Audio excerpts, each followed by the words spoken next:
here at Rose. There are a couple of key features in my classroom that I really think support student learning.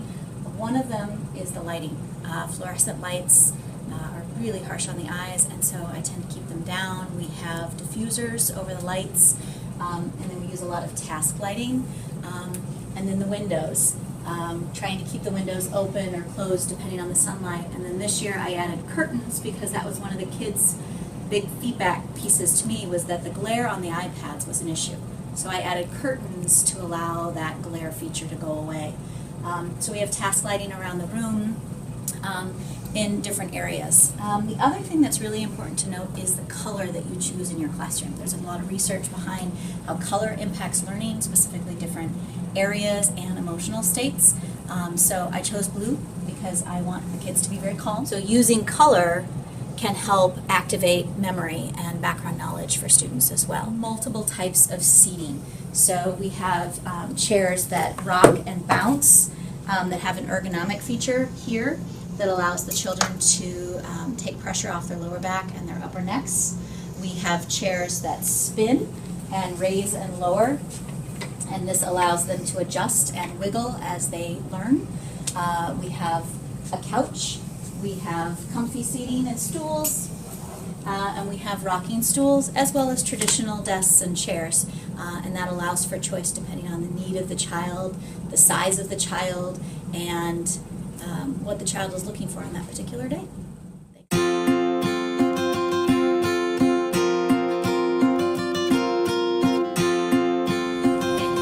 Our second grade class has been working on finding independence in finding their learning spot that works best for them. So we've done a lot of lessons and reflecting on what space works best for them.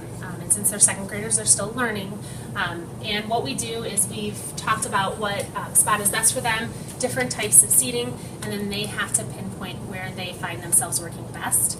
This is something that we revisit and reflect on constantly throughout the year. This is just for reading, so what is good for them for reading may look a little bit different for them during writing time.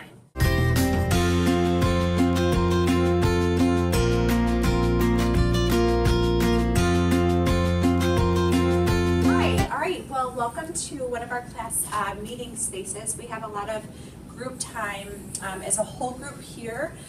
Kids kind of alternate with comfy seating, and it's sort of varied in height so that some kids can be on the floor and then everybody can see based on some of the benches and the couch situation that we have. So this is our favorite place to gather as a class. There's a little nook back here that I initially intended to be a recording studio, which is why there's nothing on the bulletin board behind, because I wanted to be able to use that as a green screen, well, I guess a blue screen.